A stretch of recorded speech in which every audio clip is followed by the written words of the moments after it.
So hi, thank you for being here. A new day, a new edition, a new stream. Thinking about what to talk about. There's so many things, but when there's not a list of questions, it's like swimming on the ocean. It's immense, but where do you start? So I don't know. It came to mind that it could be interesting to talk about human resources, what is commonly known as, the team, basically. I think that probably we will come back to this subject later on because it's really really deep. It's like, I would say it's at the basis of having a company or being a team. It's how you manage the dynamics, right? Today I am concentrating on very broad overview about team management, but I expect that a lot of new issues will happen that will provide me with enough doubts or requests of information for future editions. Okay, thinking as a video game developer or publisher or entrepreneur, we have at the base of any project the people that are going to make it happen. There are some business or some ventures that can be done by yourself alone. And I know that many of you will say, hey, what about this and what about that? They do it alone. And it might be possible to start a venture alone. Actually, there's plenty of examples of developers and companies that started with just one person, but as time goes on and success arrives to that project, invariably there's going to be more people added to that project. That's the people that are going to make the project viable in a long-term situation. Because as long as it's just one person show, that show ends with that person. So if you're planning or wanting to, leave something behind when you're not there anymore, it has to be possible to involve other people that can, continue whatever you started or whatever you're part of once you're not there. Okay, and I'm going maybe too metaphysical here. I would say that where in other industries, tools are very important to produce. In video games, of course, we have computers, but the cornerstone of the production is the people that actually are part of the team. I think that we can segment these people into several areas, right? Each area is like a circle. Then we have a lot of circles that are fuzzy in the intersections, right? And it's not just one intersecting with one another. I mean that they intersect with multiple options, right? It depends on each member. So basically, in a video game company, we will have programming, art, design, QA, management / production, communication. I'm pretty sure that there's gonna be maybe more that I cannot think of right now. But in order to produce a video game, these are pretty basic. And each of these areas, it's not mandatory, but they have a long history of personalities attached to each one of them. That doesn't mean that everybody has to fits into a box. What it means is that, if you're very peculiar with certain things, you tend to become, so you make your profession and your profession makes you. What we say professional deformation, right? What am I trying to say? What I'm trying to say is that normally there's a typical characters that we will find in each of these areas. Programmers, they are like the base of a team, a developer team. They used to be really fundamental to produce anything, because everything depended on them and how them envision everything and executed everything. I'm not saying that they're not important now, don't get me wrong. What I'm saying is that there's been a shift on what the group of programmers were and what their personality traits were, because of the tools, of the general tools available that have made programming easier or more accessible to other different kind of knowledge, not so technical or not so rough or so dry. There's more characters and different kinds of people that are trying their hand at programming. So art, it's the used to, but not really. Actually, not in a video game developer company. Artists are not the most special people, or in the sense, of course, I'm sorry, I'm not meaning that they are not special, but what I mean is that they don't behave like divas. That role, I think, that is more reserved for designers. You know, the ones that drive the certain artistic expressions. But, you know, the whole team is creative and artistic, so everybody has a dose of diva inside of them. So, yeah. Why am I saying this? Because I come from a business of traditional art, on artists and art production, like sculptures, painters, and they were really something else. And I don't find that weirdness in the artists that I meet in the video game industry. I find that weirdness in everybody, in little doses, of course. But I was talking about characters and characteristics and personal characteristics of people in the video game industry, and how do they relate to specific areas of expertise. I am sure that what you do, the things that you do and the things that you have to do, and probably the compromises that you have to reach, affect you as a person deeply. And my point is that when I was closely related with, you know, plastic artists, as I said, sculptures, painters, you know, but not like wall painters, but like art, right? They had this weirdness, that different vision on things, but that you can find that in different doses in everybody in the video game industry and the creative side. And if someone carries that weirdness, probably in a bigger degree, it would be design.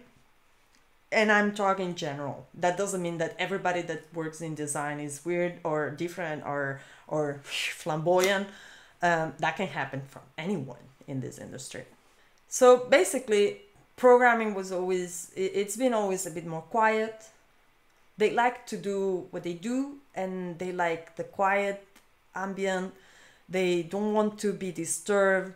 They enjoy, you know, just programming and making video games, and communication. The need for communication is very low, where art is more communicative, more expressive. It's more, I would say, a bit more functional. Design, QA, management, communication, it goes more on the normal sense, or the average median that one can meet anywhere.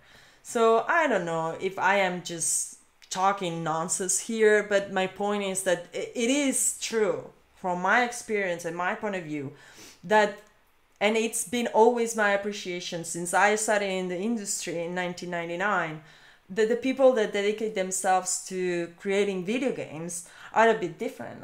They're special. At the beginning was because they were self-made, and the passion that they have for what they did was very strong, and they were very advanced in the sense that they were not limited by but whatever said. There was no limit whatsoever. They imagine we were in Spain and there was no industry whatsoever, and these were a group of people that did video games even though there were no industry. And they were different. They were absolutely different from your average people. For me, it wasn't that different because, as I said, I come from a family that worked very closely with artists, and I saw that, but it was amazing that they were a bit older than me, but when I started, but you know what I mean. So anyway, why am I getting myself into all this mess? Which is super complicated to talk about, because there's a lot of sensitivities and it's might be a touchy subject. Well, I'm getting into this because when you're a team, you have to make compromises one another. And when I say you, I mean everybody, have to understand that not everybody understands or feels or perceives the same from other people. And if I say hi in the morning, I might fulfill an education setup that I've been ingrained, or I might want be opening a conversation. This is something that for some people might be an opening, and for others would be a social construct that doesn't entail anything more than that. This is just a silly example, but to say that how we perceive ourselves or how we present ourselves is completely different what we project than what people receive. And when working with someone, you have to be very conscious that that's happening, that there's people that might not understand you. Why am I saying this? Maybe today is not a great day for me, but it is important. It is very important, because you might get yourself into trouble without knowing it. Not like me, that I know that I'm getting myself into trouble right now, saying all these things about, programmers are so quiet, and then you meet a programmer that is freaking crazy and it's super loud, and you're like, oh my god, you're not, you know what I mean. So let's see. Vital Island views. Hi, do game developers always have programming skills? No, they don't. There were some discussions lately on Twitter if a game developer is required to have also programming skills. What's your opinion? Okay.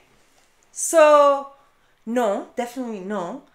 So some years ago, like many years ago, the people that work in the industry were very box. Like there were programmers, box. There were artists, box. There were designers, box.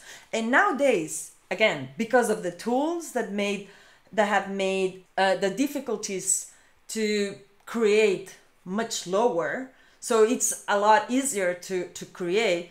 People don't need to know that much technology, or not technology, but not much technical. They don't have to be so technical, so they can be more creative. And absolutely no, you don't have to be a programmer to be a developer. It's amazing because that was the view from old school people. But I think that they were trying to protect themselves from, intrusion. But the industry is way better now than it was 20 or 30 years ago. Definitely it's better to, not better, but there's games that have been amazing hits and super important in the industry, that have widened everybody's enjoyment and the industry as a group, as a whole. And they are absolutely authentic disasters from the technical point of view. And this is a discussion, or an inner discussion among certain people, whether is that so important or not. Because I know a lot of purists, technical purists, that they want to, everything has to be perfect from the technical point of view.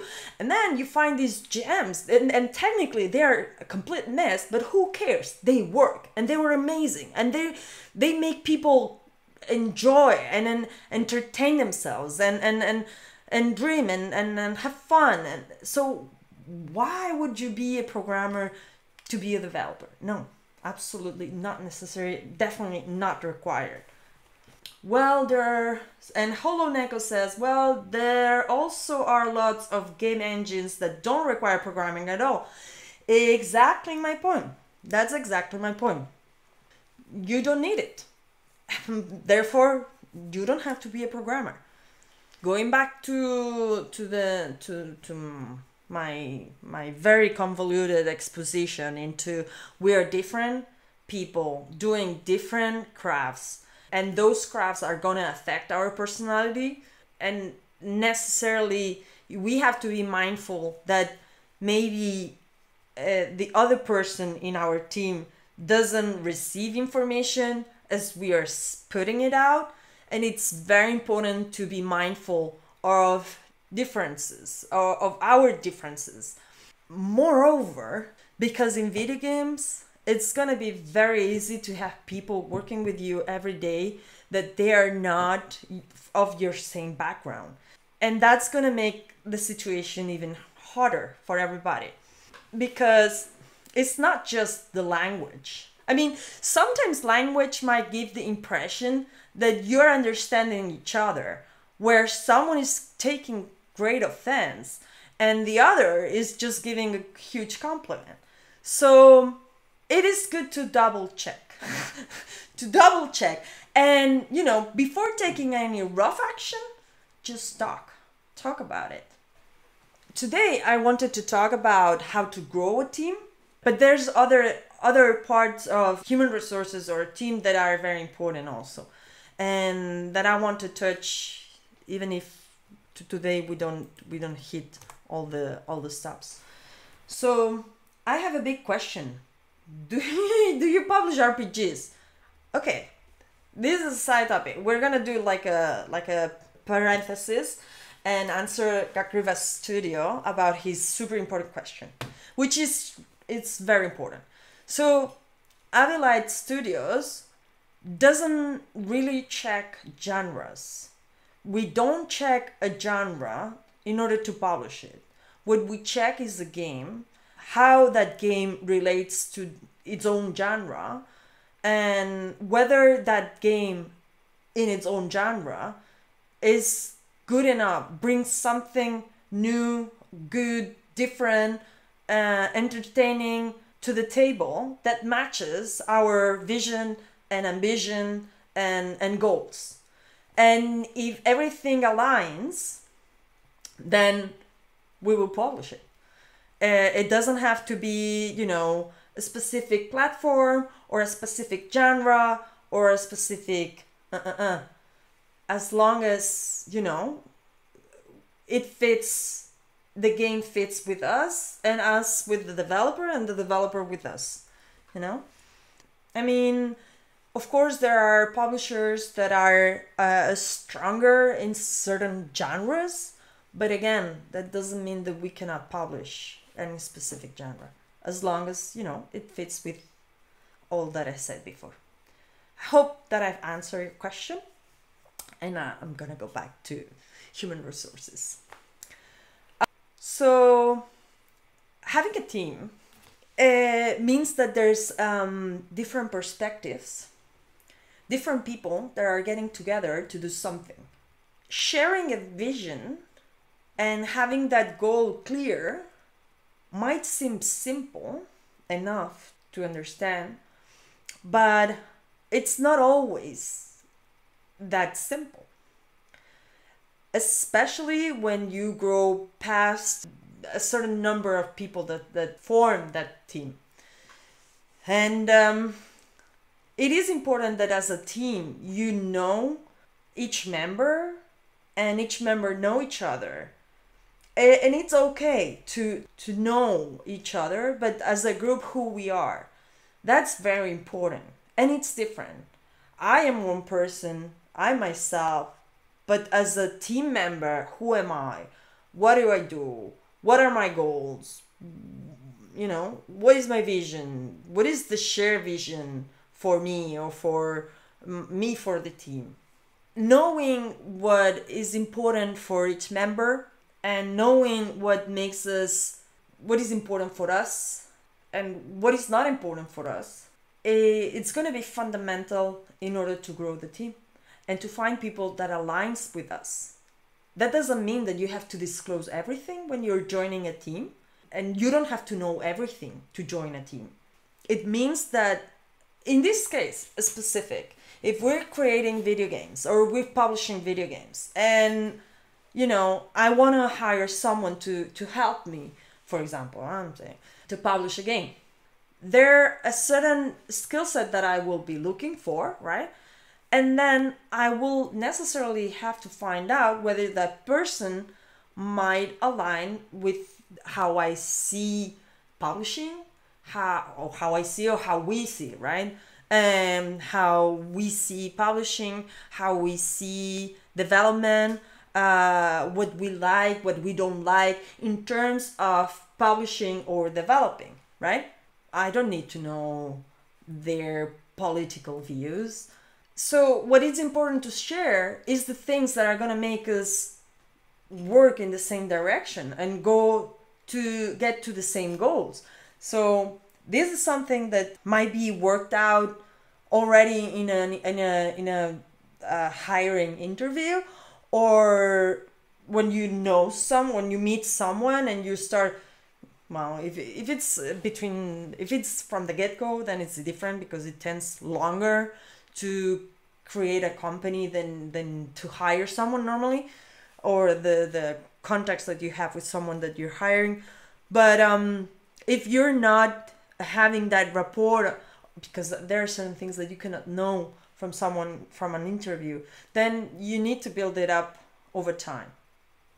In a team, there's several phases. We have the grounding. When you're grounding your team, probably, unless you're starting solo, but even though starting solo, you're gonna have your core team, the people that's gonna help you set up the company. That probably will be friends, colleagues. Well, obviously, no, not colleagues, but I meant long-term colleagues from other previous experience. That initial phase, it's gonna be like setting up a new family, right? You're working with these people. You normally you don't pay yourselves. You're just the startup part of setting up a team. For me, is equal as setting up a company, right? And there's that strong feeling of you're doing this shoulder to shoulder, and then at one point, if everything goes well, you're gonna start hiring people. And after that growth, after that phase, there's gonna be like a mixed feeling. I'm not saying that a company should consider themselves as a family. Personally, I spent a lot of time working, and the company is very important in my personal. So for me, is very important. But family is a different thing. It's a tough cookie, this one, because there's a strong current nowadays that says that a company shouldn't call themselves a family, and I agree. I agree, because your family is something else, but the company and the people that you work with can be as important as your family. Family is a complicated issue, and so can be a team. I think that you have to make things work harder on a team or a company than you have to make them work at a family.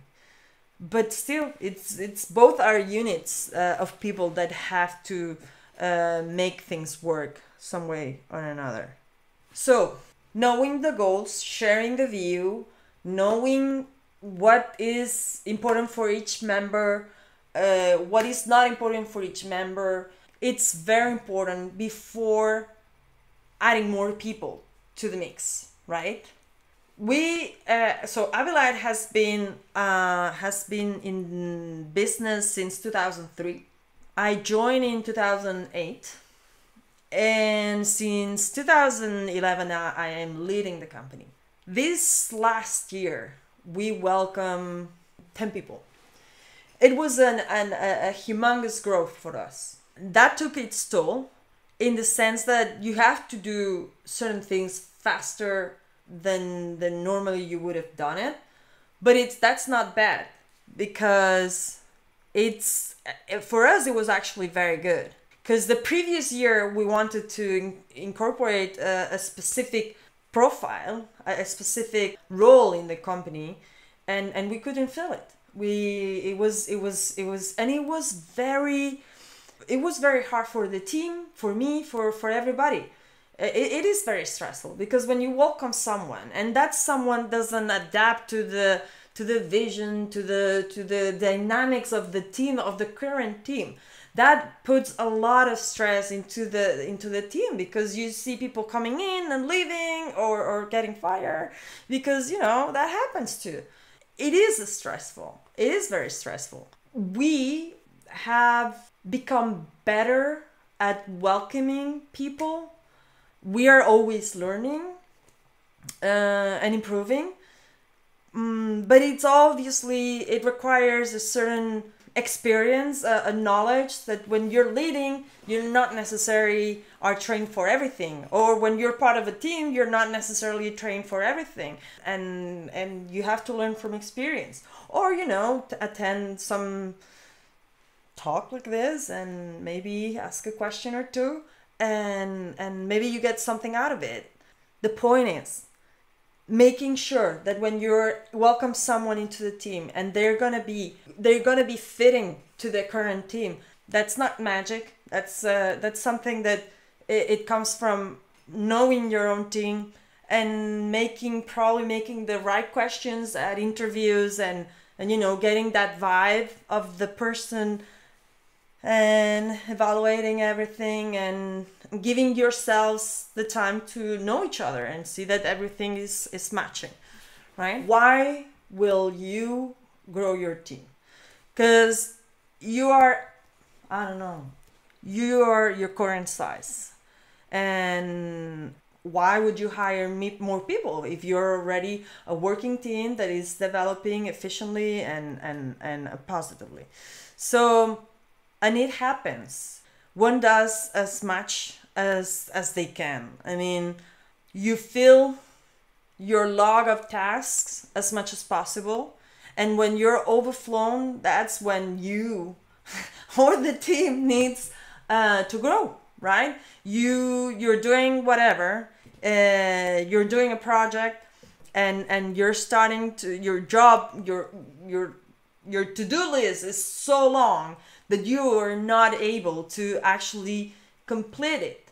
So when that happens, someone needs to be added to the team, and it can happen in any part of the team, right? Any part of a project, any part of a team.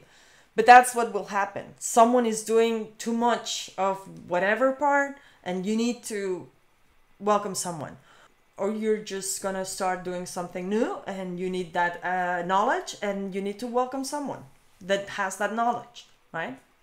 What is very important is to know what that need is, because it can be stress related. It can be that I cannot finish my work. But is it like really that's the situation, or you have so much work that you really need more people to help you out, right? And is this situation temporary or permanent? That's also very important, because that's gonna conform who are you hiring in terms of, is it someone, is a contractor or is an employee? a lot of people start working with certain companies as contractors, and then they become employees because their contribution is so fundamental or so good. There's no close you have to decide early on, but it is good that when you as a team detect a need in your team, and okay, we need someone, or we need these tasks to be done. What is the need? What's happening? What are we not accomplishing? And who would have to fulfill this task, right? And is this something that we need for the core of our business, or is something that can be done by some external help? This is very important, because if it's not core to the business, then it would be better to maybe find a contractor or a third-party company that does that for you. As long as it's main to your activity, you will need to acquire that into your own company or into your own team, because having something that is core outside of your company or your team, that feels weird. That's not, I don't think it's a good strategy, business-wise or team-wise. So you go down the list. We need help on design. And is this temporary or permanent? Well, we are gonna do this project and then this project and then this project. Okay, so yeah, we need a designer, right? So it's gonna be permanent. And is this something that we can externalize? Like, can we hire out a third-party company, or I don't know, someone else? Or is it someone that we want? Is an ability that we want Abylight, for example, in this case, being me, to have?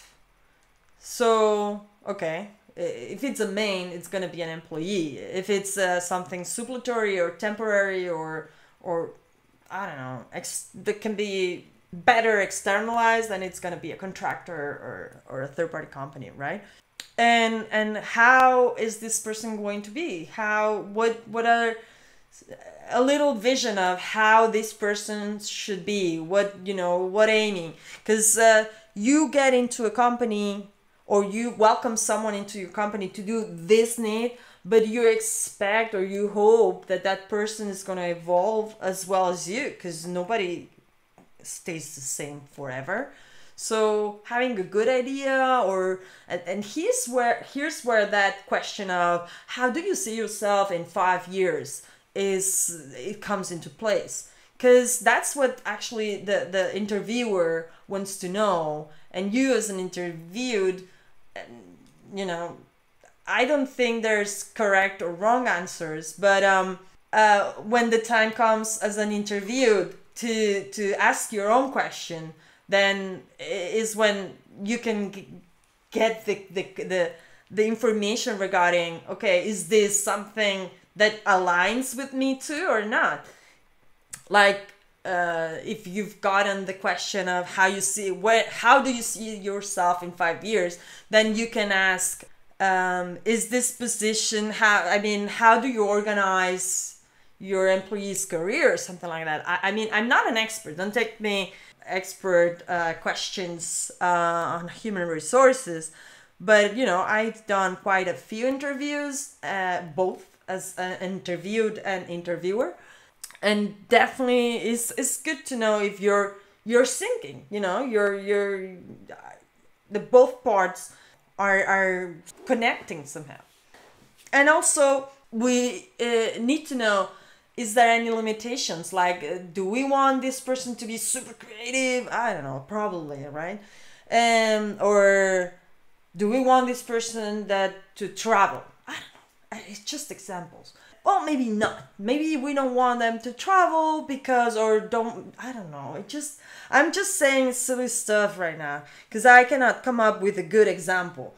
But the other way around, we want them to like to travel at least 10% of the time. Why? Because we want someone that's gonna go do pitches.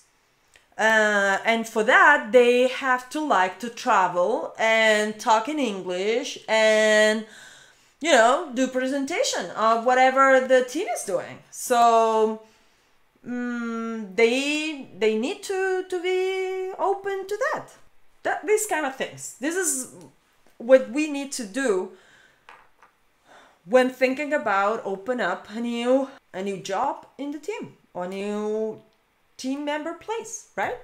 Okay, now we're getting into it. The hiring process.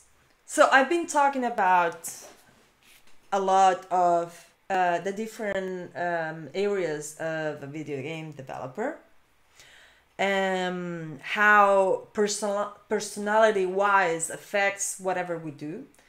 These are generalizations, right? But the core of it is that we're not going to understand each other perfectly always. The communication is not perfect. So we have to be open to accept that there's going to be problems. And the important thing is our position towards a problem, how we're going to deal with it. Are we going to try to solve it? Are we going to be proactive to solve it? Or are we going to just, looking? Because, there's people that goes out to and looks for problems or issues or conflict. And that's something that I'm actually going to do a note about it, because that's very, very negative and it can kill any team, any day. A conflict people, super, super tricky. We'll talk about this if need be later on. But now I was talking about, okay, you have your team and you're thinking of growing, or you find yourself in a need of including more people to the team, and how to go about it, right? So you have this need, you need to think about what the task will be, how to fill, whether this is going to be a new hire into the team, or maybe it's going to be someone external. Okay, thinking about this is very important. I always say that hiring someone or including a new member, a new team member, means to add a whole world into your own whole world. Every person is a world of relationships, of knowledge, of experiences, and matching that with whatever world you've created or you have in your own team is tricky, it's complicated. It requires, experience, requires knowing how to detect people that will fit well with you and that you will fit well with them.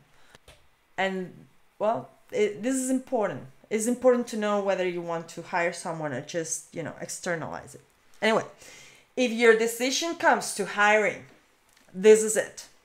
The hiring process. It's not a small thing. It can take like several months. The shortest weeks. And this is the hiring process that we've polished over the years. I have to say that there are companies that are experts, alleged experts on human resources, on hiring and outsourcing. I'm not very fond of them. I'm not fond of them. We've worked with them in the past, but there is no guarantee, and nobody knows your team better than you and your team. So as much as possible, I like to include everybody everybody involved directly with the new hire. I like to include them into the process, but sometimes it's not efficient. These outsources companies tend to be very, from my experience, very expensive, and there is no real guarantee of the end result. So we perfected a hiring process that has actually proven to work pretty well with us or for us. As I said, we grew over 10 people during the pandemic. We will talk about that too, but it has worked pretty well for us. So first step, the offer. The offer, once we've done the first step, the super first step, which is knowing what the tasks are, the responsibilities, the growth potential, everything, right? We need to put out an offer. An offer is beyond the description of the tasks and the experience or the knowledge that the new hire has to have, is the whole package. Is what are you going to put out so people will read it and want to apply. First, the presentation of the company, the philosophy, the team, what do you do, is you try to explain as better as possible what you do, what your vision is, very concise. You explain, of course, in the offer you have to explain the tasks, the responsibilities, the growth potential. What is the expected knowledge that this person has to have? The experience, the degrees, if any. Because honestly, in video games, it has changed a bit. Because 10 years ago, there were not so many degrees around regarding video games. So what you brought to an interview was your game. What have you done? Because we always said, you don't need anything to get into the video games industry but doing a video game, creating your own video game, right? Of course, for publishing is a bit different, but publishing works more as a company, as a traditional company where you sell and you need marketing knowledge, trade knowledge, but it's good to have passion for the object that you sell. But it's not so core to the craft that you do. So Yeray Toledano says, what do you think recruiters usually look for when interviewing a junior? So is this junior an apprentice, or is it junior? I'm gonna guess it's a junior. So obviously as a junior, you're not gonna be an expert on anything, but you're gonna be knowledgeable. You're going to have good basis on the subjects that you need to know for the work that you're applying, right? Also, what they're going to be looking is your attitude. You wouldn't believe, because, juniors, if you tell me juniors, a young person comes to mind, a person that is starting their career, right? So that means this is either freshly out of university or has 1-2 years of experience or, something like that. So that person cannot bring to the table experience or knowledge.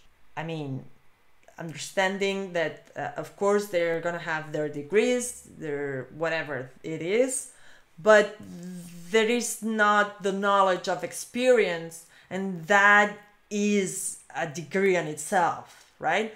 That's what is a junior. Someone that, doesn't have that much experience. Knows stuff, but is not an expert yet. So an interviewer goes for who this person is, what its motivations are. Is he passionate? Is she is passionate about the job? Because what you don't want to do is hire someone that, imagine, a programmer, and you don't want to hire someone that doesn't want to become a great programmer. Because what would be the point? You want someone that is motivated by the work and also by the activity of your team or company. So to sum up, a recruiter that is interviewing juniors is checking their motivation for their craft, whatever that is. It's art or programming or design or whatever, being set on a course, not like, undecided. Undecidedness, it's not cute. It's not nice. I mean, you want someone that can solve an issue, right? Either art or design or programming. And it's okay to be flexible, mind you. I'm not saying that. But, I have artistic talent, but I also like to program, so I don't know what I want to do. That's not cute. That's not right. That's not something that you want to hear. How you can express yourself as being a multidisciplinary talent is exactly as I said. I'm a multidisciplinary talent. I like programming as much as art, creation. That's a way to present yourself as you can do both. Maybe inside of you, you're thinking, I don't know what I like the most because I haven't tried them really, but that's how you're going to express it, right? At Abylight, that's why we have our apprenticeships openings, because it helps us to find new talent or young talent, right? People that don't have experience, but and what do we look for into these people? Well, obviously we don't look for a lot of knowledge, because they are preparing themselves to acquire it, right? They're setting themselves to acquire it. But what we take into account is motivation, drive, passion, creativity. How do they deal with everyday issues and everyday happenings, and that's exactly what I would expect any recruiter to shift through junior talents. And finally, regarding the offer, we talk about the perks. The perks might be, a bracket of, how do you pay, or how the team pays its team members. Normally you don't say a set amount, because there's always room for, there's always rooms for negotiation. But also, I don't know, when we used to work at the office, being very well connected was a perk, because there's offices that are in, now a perk would be that we work remote, which is awesome. It has worked very well for us. And as soon as I'm finished with the hiring process, I'm going to explain you about working remote with the team of over 20 people. So, okay, once you have the offer set up, it's time to publish it. The first question is, where do you publish it? At your website? Sure, go ahead, knock yourself out. Definitely, you have to publish your job openings in your website, but also use your social networks, like, I don't know, whatever you have, Twitter, Instagram, Facebook, I don't know, whatever you have, right? But it's very useful, really useful, and very important to also communicate your job offer to. Are you working with universities? Then do. You need to pass your job offer to the universities that offer education in the field that you're trying to fill, because every university or school has alumni, and they, if they are jobless, they're going to be checking that. Otherwise, if it's a good offer or interesting enough, or you have a rapport with that school, maybe they get in contact with alumni, right? Another place that is also very important to contact is associations, developers associations. I would say in Spain that is not really useful, because our associations aren't that relevant when it comes to job searching. In Spain, there's a website that's been going on for I would say decades already, and that's, for us, is the most important place to communicate our job openings, right? And then there's the professional sites, but a very small percentage really come from that. But it can happen. It depends on what the job opening is and whether people that might fill it check that kind of network or website, right? I mean, I want to say that the hardest job to fill would be programming, because there's so few. It's a super hard job, and it's like, yeah, there is absolutely zero unemployment on programming rate. But artists, we can find artists in other resources, networks, artistic networks. Of course, artists have it easier to share their portfolio, their catalog, their craft. So there's ArtStation, there's, I'm not an expert, but there's a lot of other places where you can actually go find artists that have portfolios that are matching your needs or your style or your vision. But definitely it is very important to research what networks are going to be most visited by these kind of people.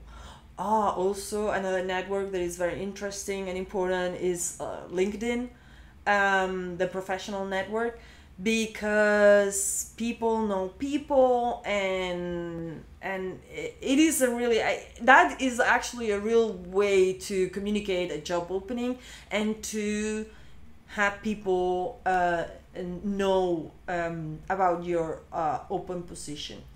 Also, your own team members, where would they go look for job openings, or where do they found it, or friends, ex classmates. That's also very important. I mean, I think that it is very good to work with people that you have a lot in common. Well, a lot in common, you know what I mean, that you get along. I mean, I can be very different from all my teammates, but I get along because I like how they are, how they think, or the vision, or we share something that enrich my life and my experience and my everyday job, right? Yeah. So we have the offer. We have to check where to put it. LinkedIn, we said, not to forget, LinkedIn, universities, schools, teammates, professional networks. So here in Spain we have Stratos 8, and it works very well. But you should look for what is very interesting in your own country, or what is very relevant for your country. Although this is a job that actually can be very international. You can actually join a company in another country very easily. That's why I'm saying common areas would be LinkedIn, the developer, publisher, own website, whether they offer remote work or not. That is getting easier and easier. Anyway, once publishing the offer, it is very important also to explain how to submit an application, because we found in the past that people like to add a lot of attachments, but that can broke anybody's mailing service. So I totally recommend to ask for links to Dropbox or drives, folders, or whatever when applying. But that has to be explained at the job offer itself, because then don't get annoyed if people are sending their CV and their portfolio, and if it's a programmer, designer, but artists, that they have these portfolios full of images and reels, and that it really can take a toll on the emailing system service. And also it's important to explain the process a bit generally, tentative, incorporation date, maybe. It depends. The process can be explained later on, but maybe say something about how many openings are, and when is the expected day to start. Okay, once the offer is published, then we'll receive the candidates, hopefully, and it's also important to answer that message with thank you and a confirmation of reception and an expectation on time frames for contact. I mean, it depends on what kind of job is. It's gonna require more or less going through everything, but normally there will be, once this application is received, it's gonna have to be pass standardized, get the important data, get the CV, get the is there a portfolio, and then it's time to explain. So here there's several approaches. The approach that I like to do is to give the same to all applicants, to give the same opportunity, which is go through a test that is going to be the same for everybody. We're going to make several slots. So there's, a slot that suits you, one in the early morning, one in the afternoon, and one in the noon, because when you're not working or you're looking for a job, you have different needs. But I like to give the option to everybody. It doesn't matter what your CV or your portfolio or your anything. It's gonna depend on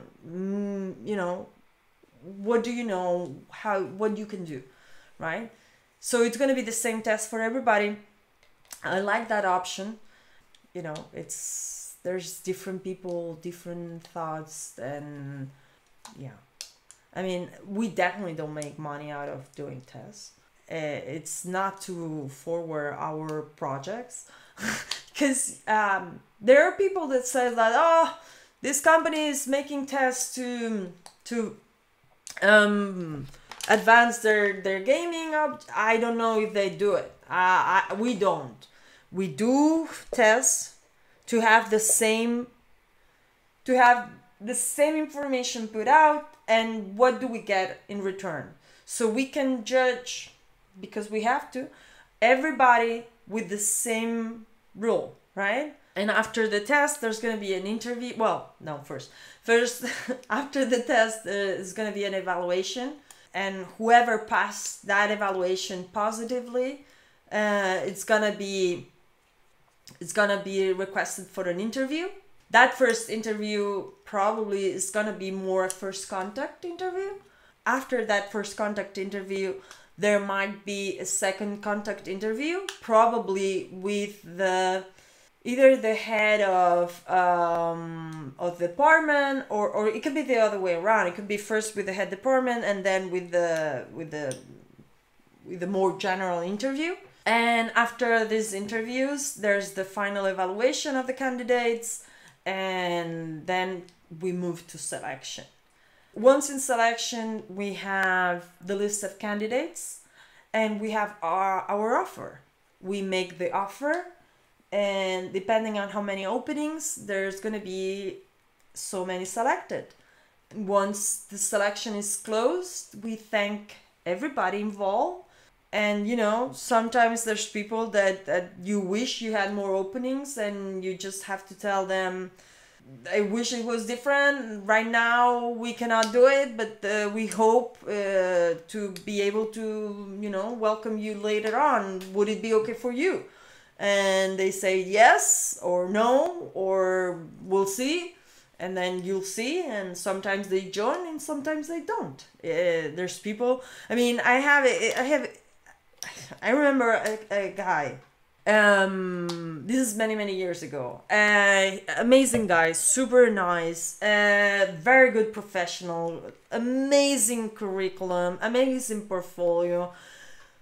We tried to work with him so many times, we tried to hire him so many times, and every time that we had the interview with him to present him the project that we wanted him to work on, the project didn't happen. It was so sad. It was so sad. So these things happen because, the longer you live, the more experiences you have. So this is the hiring process in a nutshell. And I want to say that being on the other side of the interview is not that nice. So I know that today my choice of words might not be the best, but a job interview is very tough. It can be very tough, complicated, because you don't know the other person, and obviously here I guess not. The person that's been interviewed wants to get a job, but that's not necessarily true from everybody.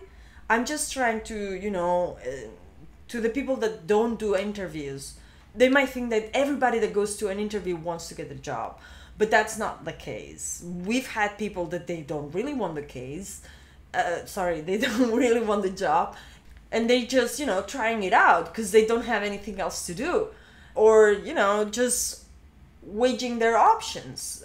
And I'm not saying that being the interview is worse than being interviewed. I'm not saying that, but it's not everything. It's not just, you have to be prepared too. You have to be on the right mindset, and at the end of the day those interviews and the test and the CV, and that's all you have to welcome someone into a team, into your team, right? Because we do it personally, we're not delegating to third parties. But it doesn't matter if it's for you, if it's for another person. In those interviews, you have to decide who joins your ecosystem. And that can be very tricky, very complicated and tough because of what I said before. Because welcoming someone might be destabilizing your own team. It might be tough because maybe they don't like the feeling, or they don't like the ambient. I don't know. There's so many things. We're so complex. We, not just because we are in the video game industry. We people are complicated complicated beings, and joining a team might be triggering for some, right? It might not meet their expectations. There's so many things that can go wrong, so many things that can go right. If they go right, they stay on the team, right? And now I wanted to touch slightly on downsizing. For me, there's two reasons why a team would downsize.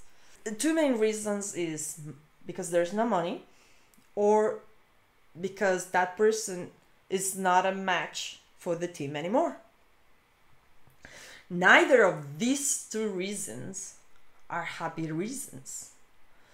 So means that downsizing is going to be a difficult event to go through. If you don't have money and you have to downsize, that's going to put a lot of strain on everybody else. On the people that has to go, obviously, because they lose the job, but on the people that stays too, because, well, it's not a good message, right? If you have to downsize because you don't have no money, people that stay are gonna be more open to listen to offers, and that's gonna strain your team more. If someone that you're not planning on downside decides to, hey, this is too unstable and I want something else and I'm gonna go. That's double bad. And the other option to downsize is that there's not a good match, either because it was not a good match from the get-go, or it eventually becomes not a good match. That has happened also to us, both cases. People that you hire, everything seems great, interviews, tests, everything goes awesome, super, fly. It comes the day to day, and sometimes it happens super fast, and you realize, oh my god, this is a disaster. This person is not a match at all. It requires so much attention. It's so, I don't know, I was gonna say needy, but you have to be so much on top of that person that it's not leaving you room to do anything else but to be paying attention to them. Or it's just an example. It's not meant to mean anything, but it's examples. Another example of things that can happen on the get-go. That normally takes a bit longer, right? To realize, oh, this person, their train of thought is not really good. Like they're not making the right decisions when it comes to the job. They're not as good or as efficient or as they don't solve issues as we would have hoped or would have expect. So it's not a good match, because again, when you hire someone or when you grow the team, it's because there's a need that needs to be filled. If you include someone and that someone is not fulfilling that need, then what the heck are you gonna, you need to put action. Sometimes this will happen over time. Sometimes people needs to take long time to adapt, to get integrated into a team, to, get it rolling. That has happened to us too. I mean, we've had almost everything, I would say, where, you welcome someone and it's like, it's working, but it's not working. We don't know where we're going. I don't know what's happening. Is it gonna last? Is it not?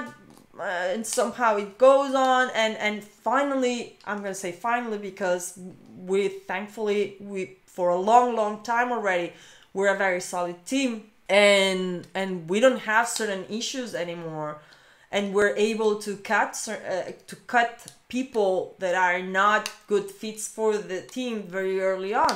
So before, it's better to cut someone that it's not a fitting to the team as soon as possible, because ramifications. When you have someone that is not a good match in your team, and for any reason, I said because of their capabilities, but it can also be because they're a toxic person. We've had that too. Toxic people. Oh my God, if we had them. It can be because their goals are somewhere else. Imagine, we've changed so much at the studio. We've done almost everything. And imagine that, someone comes in and has its goals very, very clear. They want to do, I don't know, I'm going to go for my go-to genre. First-person shooter. Oh, well, sorry, we're not going to be doing a first-person shooter. So that means that the person is going to have different goals from the team, the rest of the team that are okay with not doing first-person shooters. You know what I mean? So it's, tricky. We've gotten better at cutting people that are not fitting. We're actually finding ourselves more into the sphere of getting people pulled from the team, because we're in Barcelona, our sunny Barcelona, and the pressure of big companies is so incredibly big. They push us, they push everyone, they push everyone. I don't want to name anybody, but you can guess, from the biggest established companies in the city to everybody else, they get them. They're here. They have unlimited resources to burn, and there's people that are okay with that, because anyway, just say downsizing. Two main reasons: there's no money or not enough, and there is not a good match. And it doesn't have to reflect negatively on anybody, but sometimes there's issues that arise, and I completely recommend to take action always. And take action means to talk.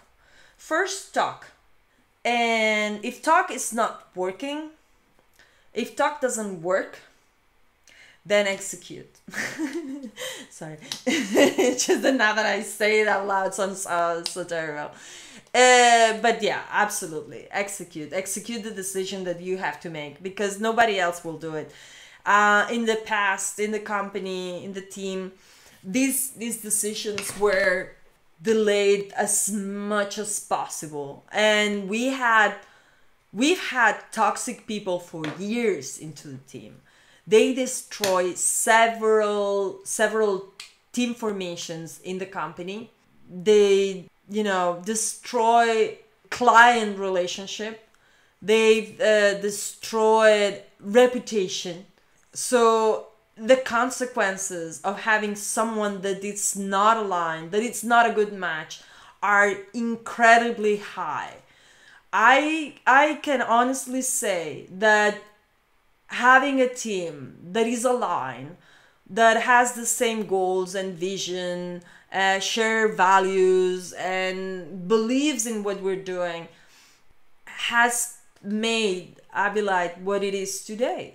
And that took us even need some time to feel strong enough to take those decisions that are the hardest, but ultimately have been the most relevant and important, because the human resources are the resources that matter when you're creating video games, and when you're managing a company, and when you are a company, is the people that you are that is really important.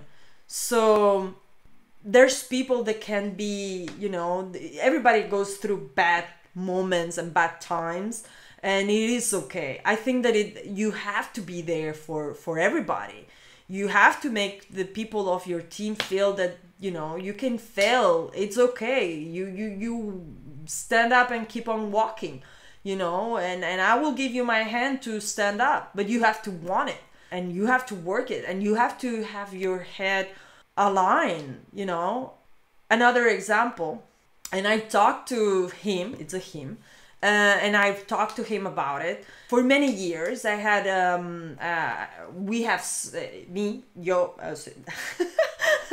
I had a colleague, a teammate that I struggled a lot because we shared the vision and we shared a lot of stuff, but we didn't work well together. We couldn't make our pieces align and be productive. It was very dealing. I guess it was the same for him, but dealing him and me, it was very draining. And then certain things happen, and finally it's like we made our our sense of work, I don't know what it was really, but suddenly it turned into one of the most productive relationships I've ever had, and I couldn't be prouder of what we're doing. Of course, it's still part of the team, but mind you, there was times when I thought, oh my God, what's the whole point of this? I don't know where, I don't know what, I don't know why. But it's amazing because it's the change, the evolution that has happened. It's like, it's one of the most important and most relevant experiences of my life when it comes of being patient with someone. I want to say, because I'm not patient so I have two speeds of patience. I have the short term, which is none. I have no patience for the short term, and then I have my long phase patience, which is everlasting. I can be as patient. I mean, I've been working at Abylight for 13 years already, and many have told me that they would have quitted long ago.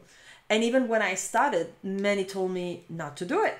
Go somewhere else. Why would you plunge yourself into this company? Why would you, do this? And I said, yes, I'm going to do this. And I know this is going to work. This is going to work. This is going to work. This is sure. This is it. This is where I'm going to be doing my career. And 12 years later. Anyway, it's not that dramatic as that, but it is. I've had many people tell me to quit it and not to do it, but I done it and I stayed. And working remotely. So this is also very interesting because we at Abylight we were a team that it was mandatory to be on site. Everybody had to be on the same room, or the couple rooms that we had in the previous office. It was very important that everybody was in the same space, share the same space to be part of the team. And I used to say, yes, everybody has to be in the same space to be ignored equally, because our head of production of the time didn't like to communicate with anybody. And I'm not trying to put down anybody, but I'm just explaining where we come from. We come from a company that had to be everybody in the same room, figuratively. And when the pandemic started, even before it was declared the lockdown,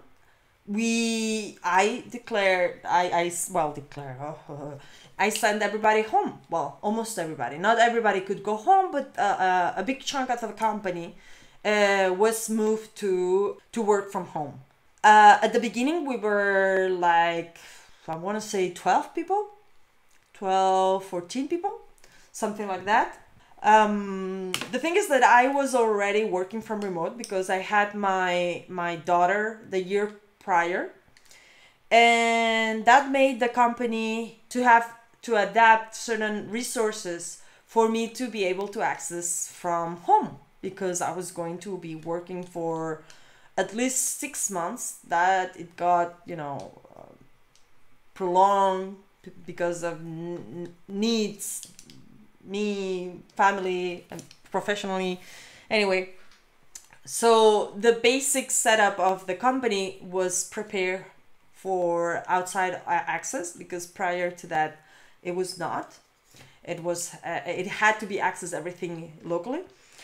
So we set it up like that, and during the pandemic we grew the team to the 20 something people that we're now.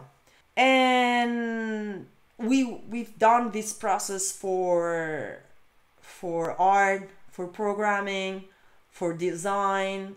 I think that's pretty much it. Well, QA, we did process, hiring process like this last year, and we were able to adapt very efficiently to work remote. First, because everything was already set up, and secondly, working remote allowed us to hire people that were not in the city, which is very important, really interesting, because the pressure locally is super high.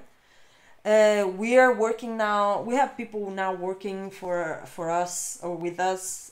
We are a team now that works in Madrid, in Valencia, in Girona, in Gabá, in the Ukraine, in Argentina, and hopefully the following months that we're gonna be probably opening new openings, new nationalities will join. We don't know.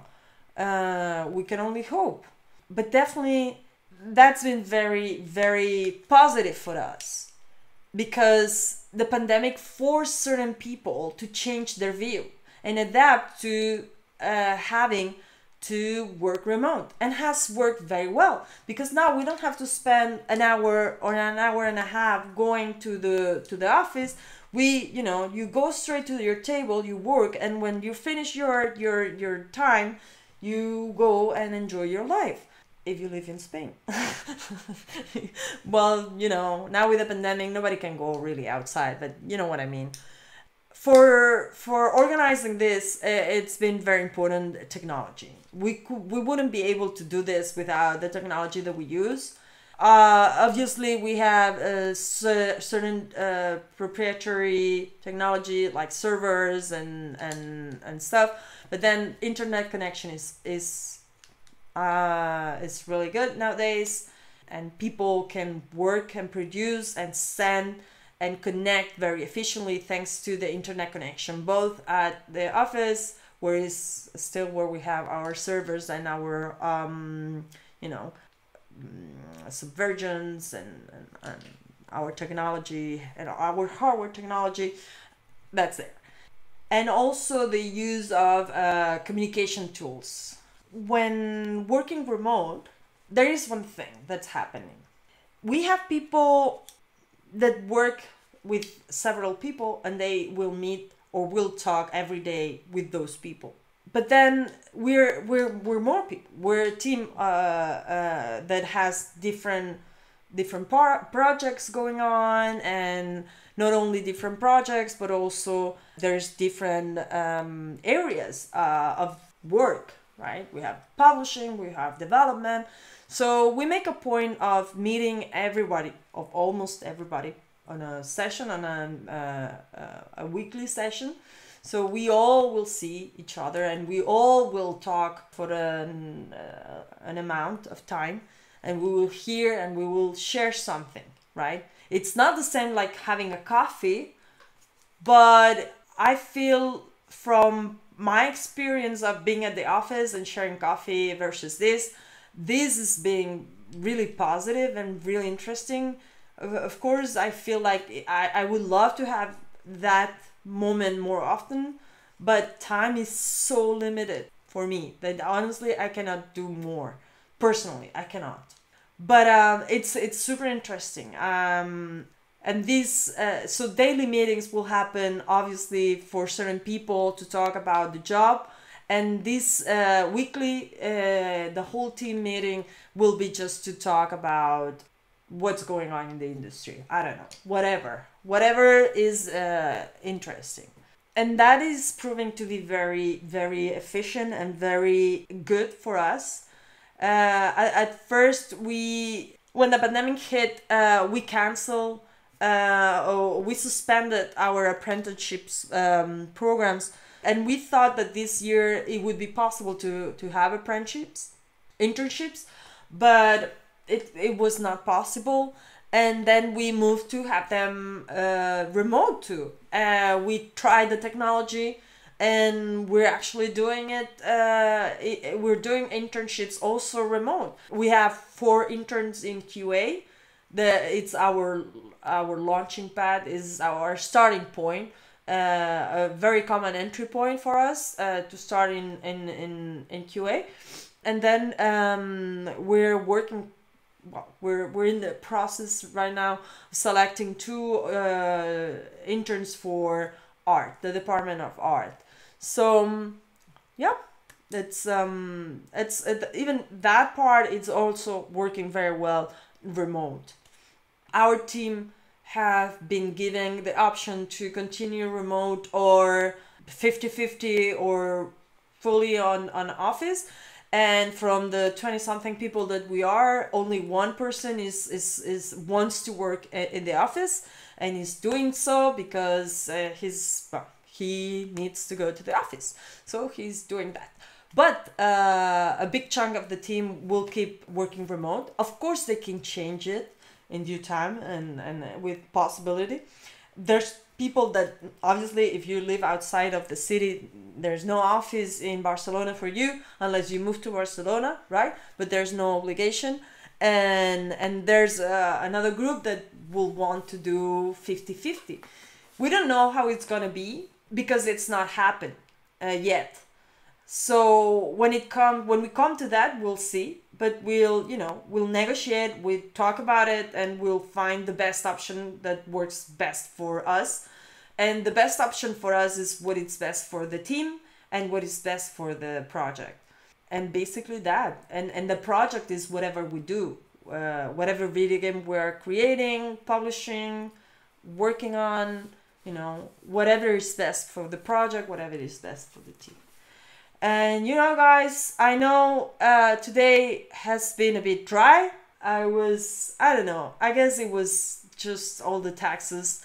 But there are no more questions. And today we've also done a couple of hours and it's closing time. And I'm sorry, but we will talk about human resources a bit more in the future. Okay? So now I'm gonna say bye.